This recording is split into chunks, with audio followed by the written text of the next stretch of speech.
Seminário, acredito que seja um local que a disciplina fala Prevalece. bem alto. Essa rotina de Quem não acordar, vive ela, essa rotina de acordar cedo, de tarefas domésticas, né, que são divididas pelos seminaristas. Como que foi essa adaptação? Porque, não sei, em casa, eu, infelizmente, não ajudava muito meus pais em casa. O senhor, como que era? Foi difícil essa foi, adaptação? que eu era um folgado. Era igual eu também, Era folgado. também, era um folgado. E como que foi Mas isso? não foi a Lavar parte... vasilha, Foi acordar ótimo. cedo? Foi ótimo. Eu digo assim que todo homem precisa entrar ou pro seminário ou pra base. Porque essa disciplina aprendida no seminário constrói a nossa personalidade. E o que eu não fiz no tempo em casa, aprendi com certeza no seminário. A cuidar de si mesmo, a arrumar a cama. Então, no seminário, a gente aprende tudo que a gente deveria ter aprendido em casa. Não porque os meus pais não ensinaram, mas porque eu era um vagabundo mesmo, né? Eu confesso, né? Era um Uma toa, à toa, né? Ninguém. folgado. Folgado. Era folgado. Eu era mesmo.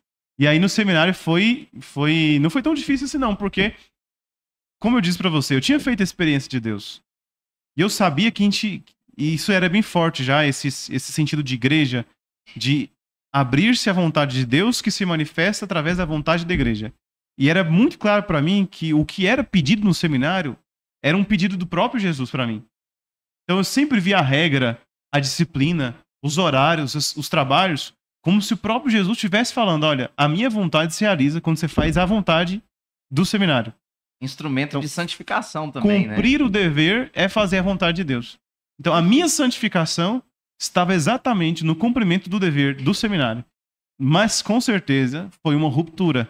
Eu entrei pro seminário com 17 anos, tive que me alistar no propedêutico. Propedêutico é o primeiro ano do seminário. É a primeira etapa. É ali onde o filho chora e a mãe literalmente não vê. E é uma ruptura muito grande. Como eu disse, meus pais não tiveram nenhuma reação. Nem que sim, nem que não. Deixaram eu tomar minha decisão. E até os meus primeiros anos de seminário, eu não percebi nem tristeza nem alegria. É um sentimento de medo.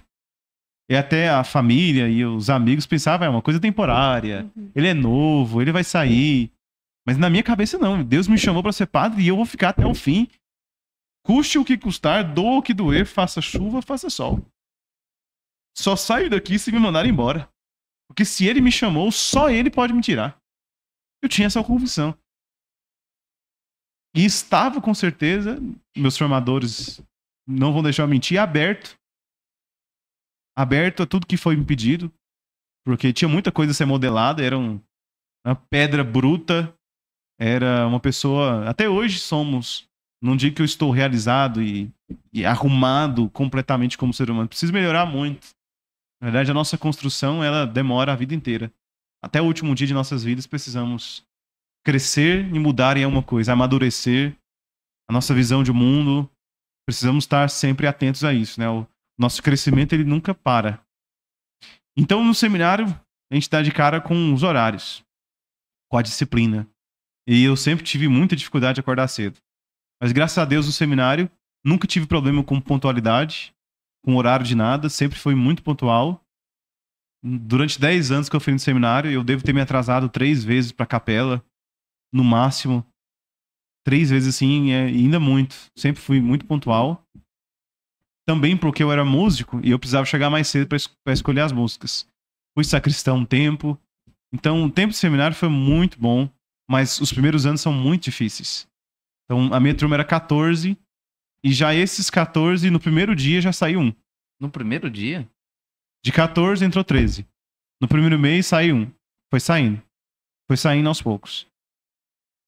Até que no final do ano, metade da turma praticamente ia embora, ou alguns também são mandados embora. E é sempre uma aflição. Você vê seus irmãos saindo, parece que vai chegar em você a morte. E, cara, será que vai ser eu? A roleta russa. Mas o que nos sustentava, e o que sustentava minha vocação era aquele chamado que continuamente era cultivado e renovado pela vida de oração que nós levamos no seminário. Então nós acordamos cedo no seminário, não sei como tá hoje, mas na minha época, em 2014, a gente acordava às 5h30 da manhã, tínhamos que estar na capela às 6 horas, e todos os dias começávamos com a entoação de uma música uma das mais antigas da igreja, um canto gregoriano chamado Veni Creator. Veni Creator Spiritus, mentes tuorum visita. E continua.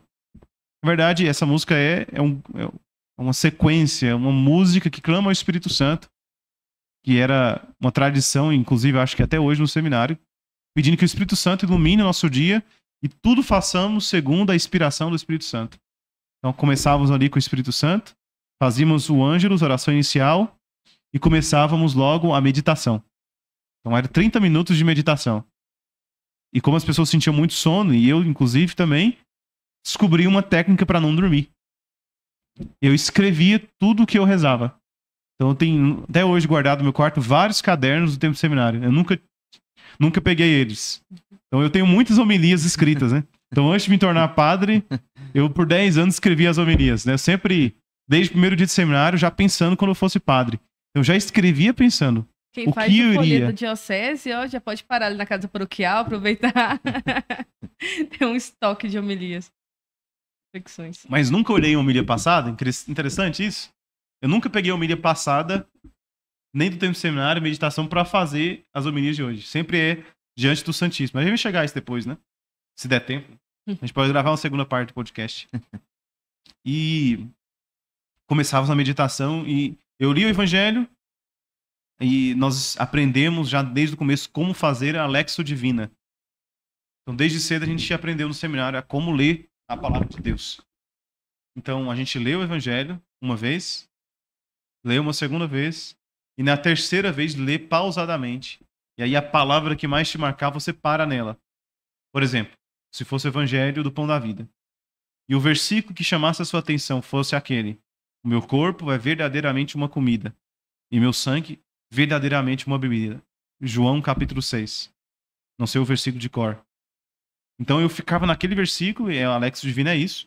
Escrevia o versículo e ia desenvolvendo a minha oração, a minha resposta a Deus diante daquele versículo. E aí ia desenvolvendo. O corpo de Jesus é verdadeira comida para minha vida.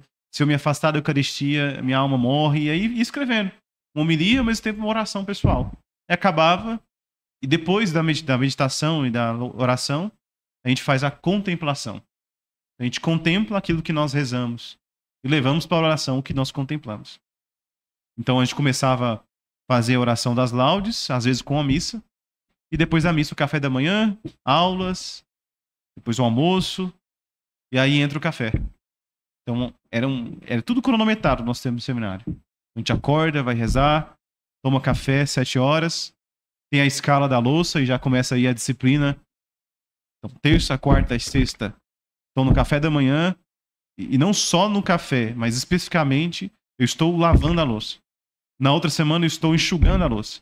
Na outra semana, na terceira semana do mês, eu estou secando a louça. Na quarta semana eu estou guardando a louça. Na quinta semana eu estou no refeitório. E aí vai revezando. Aí no outro mês, começa a ficar nas panelas do almoço. Aí uma vez eu estou lavando as panelas, outra eu estou secando as panelas. E aí nosso seminário, a nossa vida vai se organizando nisso. Cada um fazendo uma função, de tal modo que a coisa aconteça e fique organizado. E o seminário sempre é um lugar muito organizado. Isso era uma coisa que me deixava muito impressionado. Uma casa cheia de homem, mas muito organizada. Porque eu sempre pensava que essas coisas fossem de mulher. Mas funciona. Quando os homens põem a mão na massa também dá certo. O que a virtude da ordem não faz, né, padre? Sim. E uma coisa fora do lugar, o reitor já brigava com a gente. Já falava, olha, tal coisa está fora do lugar porque alguém deixou de cumprir o seu dever. Perfeito. Então tal coisa não está no seu lugar porque alguém que deveria fazer não fez. E aí outra pessoa precisa cumprir o que o outro não fez. E aí a gente, essa engrenagem toda funcionava, cada um fazendo o seu trabalho. E sempre a gente aprendia a fazer além do trabalho. Porque o amor, ele vai além da obrigação. E aí onde entra o café? Então depois das aulas da faculdade, a gente pegava a bicicletinha e ia pro mosteiro, que é a aula de filosofia e teologia lá. Nós íamos, e aí depois do almoço, nós tínhamos duas opções. Dormir ou fazer ligação no celular. Então, esse era o plano A e B dos seminaristas. Aonde entra o café? Eu odiava café. Nossa, eu não gostava de café. Mas eu percebi que eu estava cochilando nas aulas. Tava dormindo, porque era muito intenso. Eu nunca tinha tido uma rotina de estudo. Na escola eu estudava só para passar de ano. E agora no seminário, eu não estudava pra passar de ano. Eu estudava pra glória de Deus. Porque um dia, o serviço da paróquia ia me requisitar aquele conhecimento. Então, tendo um sentido sobrenatural, eu comecei a estudar e a gostar do estudo. De fato, eu amava estudar no seminário. Eu gostava demais. Esforçava mesmo. Eu gostava de fazer aquilo. E aí, depois do almoço, dava aquele sono. E eu, por um ano no seminário, eu sacrifiquei o meu descanso. Porque no seminário a gente tem, pelo menos na minha época, era 1 hora de descanso. Porque 2 horas da tarde, todos tinham que estar no quarto, com a porta aberta, estudando. Estudava o que teve de manhã, ou se tivesse prova, ia pra prova. Aí o estudo era de 2 às 5, 5 horas de esporte, ou tempo de serviço, limpar as áreas que estavam escaladas. E aí então eu descobri o café porque eu tive que sacrificar o meu sono pra fazer uma coisa, aprender a tocar piano. Lembra quando eu falei que quando eu tava na paróquia, eu percebi que não tinha ninguém pra tocar? Sim. Então eu aprendi a tocar violão e de fato fiz isso. Eu comecei a tocar na missa, no domingo, tocava no grupo de jovens.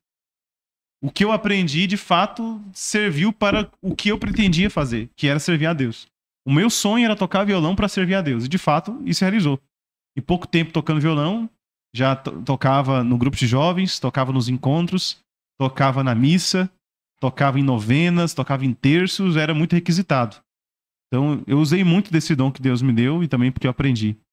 E aí, no seminário, percebi também que não tinha ninguém praticamente para tocar piano, só tinha um tecladista. E lá tem missa todo dia também. Falei, nossa, por que não aprender? Um instrumento tão bonito, tão útil. E a gente usava também muito o órgão para oração da liturgia das horas. E para outros momentos solenes. Eu falei, nossa, podia tanto aprender. Porque ia ajudar tanto esse irmão que tá ali todo dia tocando. Ia revezar para ele ter um tempo de descanso também. E aí eu falei, irmão, me ensina a tocar piano? Aí ele falou, certeza, você? Nunca que você vai aprender. Todo mundo que chama eu pra me ensinar nunca aprende. Vai desistir no primeiro dia. Aí eu olhei pra ele, irmão, eu não sou todo mundo. Quando eu digo que eu quero aprender, eu vou aprender. Confia em mim. Então tá bom. Vamos lá pra capela depois do almoço. E aí todos os dias ele ia lá, 5 minutos me passava um exercício e eu ficava todo o tempo. Inclusive alguns padres hoje acho que devem nutrir alguma mágoa, porque eu atrapalhei o sono de muitos nesse tempo. Eu lembro que, como era embaixo a capela dos quartos, escutava em cima, eu escutava só depois no piso, né, batendo pá, pá, pá, na janela. Cala a boca! Cala a boca! Muita gente aprendeu a tomar café por causa do senhor também, Muita né? gente. Mas aí eu percebi que eu tava faltando com caridade, comprei um fone de ouvido, um adaptador de cabo P10, conectei no teclado e pronto, resolvi o problema. Colocava o fone e tocava lá, resolvido. Quem queria estudar e dormir, tava lá estudando ou dormindo. E aí eu fiquei 1 ano tocando piano, aprendendo, até que eu comecei a tocar na missa no seminário. Esse seminarista acabou saindo, e quem ficou sozinho tocando no seminário? Senhor. Por 4 anos. Então, por 4 anos no seminário, eu não tive quase nenhuma experiência no altar. Não sabia nem passar uma página de missal, não sabia servir como coroinha. Chegava de férias, os coroinhas que me ensinavam. O seminarista que ensina, né? Mas eu era o ensinado. Por quê? Eu não era nem coroinha antes de entrar pro seminário. E no seminário só eu tocava. Até que depois, graças a Deus, chegou o Wilgner. Um ótimo tecladista, pianista, toca 1000 vezes melhor que eu. E aí a gente começou a revezar. Então um dia sim, um dia não. E até hoje acho que é só ele que tá tocando lá. Mas foi esse tempo de muita graça. Então eu sacrifiquei esse tempo de sono.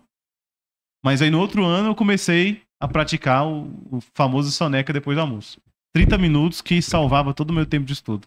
Que eu já tinha aprendido piano. Geralmente eu dedicava mais depois da janta. Certo.